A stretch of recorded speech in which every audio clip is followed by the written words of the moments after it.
Ladies and gentlemen, it's that time again. It's time for the J. Craig 5, maybe 10-minute movie review. Halloween is directed by David Gordon Green, the man who brought us Pineapple Express. Written by David Gordon Green and Danny McBride, of all people. Yeah, you know Danny McBride. They have the mullet. He's a comedian. I was really surprised to see them two involved with this movie, which kind of had my interest. It also marks the return of John Carpenter and his music into the Halloween franchise, which is really, really special. Now, I don't know a lot about the Halloween movies. I'm not a Halloween fan. I love the first movie, and that's the only one I really, truly know. And I love the first one because it's John Carpenter. It's simple. It's not a scary movie. It's very creepy, but it started the whole slasher thing, and I love the fact that it's simple, and it's John Carpenter. And the young John Carpenter, I love it.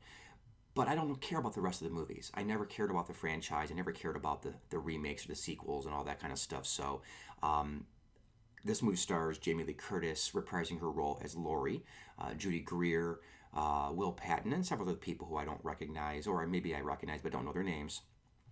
But I had thought, not knowing the Halloween franchise, I thought that Jamie Lee Curtis's return was a special big thing. The way I was seeing the promotion was that she's returning this movie and it's a big deal. So I thought maybe she was only in the first two. I was wrong by that because I came back and started looking through the movies and I realized that she was in several other Halloween movies, including H2O, which is the 20-year mark of Halloween. This is H440. This is the 40-year mark of Halloween.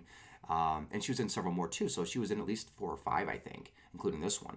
So this is not a special return for her, but it is, if you don't look at it that way and you look at it as, not knowing the whole history of it, it does mark it as kind of like a special return because she is kind of like a Sarah Connor. They've made her character into this paranoid. People think she's delusional. They know that the events happen, but they think she's lost it. So she's kind of like a Sarah Connor. And her daughter, Judy Greer, was raised like John Connor, prepared with guns and paranoia and always just knowing how to train. And so there's that kind of element, which is kind of cool. And, this movie is actually really good. It's actually a pretty good movie. And I'm not a horror movie guy, so there's some gruesome moments that I don't care for. But it's actually really, really entertaining. The movie revolves around the fact that Michael Myers is being transported, of course, right? He's going to go from one mental facility to another, and he'll be there for the rest of his life. And now he's been locked up for 40 years. And, now it's, time for a different kind of lockup. So they put him on a bus with a bunch of other mental institution inmates, and then something happens and they get away, right? He's got to get away. And then he goes on his rampage trying to get back to killing Laurie.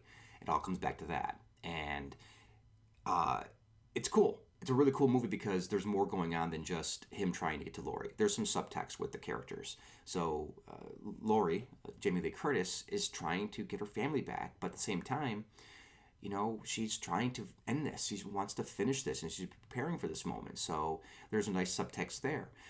Judy Greer's character, the daughter, is grown up and trying to forget all that and doesn't really have a relationship with her mom, and so it's about her trying to understand where her mom's coming from and trying to get back to a family. So there's a lot of good subtext going on here. It's not just a slasher movie. There's something happening behind the scenes with the characters, and I thought that was really good. It is a very good movie. It's scary from time to time. I'm a wimp when it comes to scary movies, so I don't want to see what's behind the closet or behind the corner. It's always something's going to happen. Something always going to happen. And but I thought it was really well done. Of course, there's characters that you don't want to see die, and those are some brutal moments there. But I really enjoyed it. I like the fact that for me, it felt like a full circle, right? Especially for the first two movies, you get rid of everything else, and the first two movies in this are a nice little bookend to the whole series. Finishes off nicely, and I really, really loved the music. So Rob Erickson, you're going to appreciate the music. It is John Carpenter in his full glory, a little more modernized, and it's him and his son, and I've seen them live before, and they're fantastic. So having him involved in the music was a special thing, and the fact that people that were big fans of the franchise, like David Gordon Green and Danny McBride, were the people involved in making this, I was like, Dad, this is something that I've got to go check out. As much as I don't like horror movies, I've got to see this continuation or this full circle of Halloween.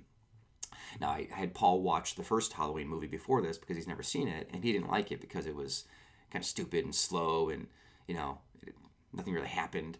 That's what I love about it. It's a simple movie. It's a simple tale. It's kind of creepy, if anything. It's not very scary. But it's John Carpenter, man, and you know you gotta find out where the history comes from, right? So do yourself a favor, go watch the original Halloween if you haven't seen it. The first two, actually, I think they both take place before this movie, obviously, and then and go check out Halloween if you haven't seen it. It's a cool movie. I think you're really gonna like it. I enjoyed it, and it's welcome back, John Carpenter, to the Halloween scene. So happy Halloween, everybody! If you haven't already clicked on the little button here, subscribe, watch our other videos over here, and thanks for listening. We'll see you next time.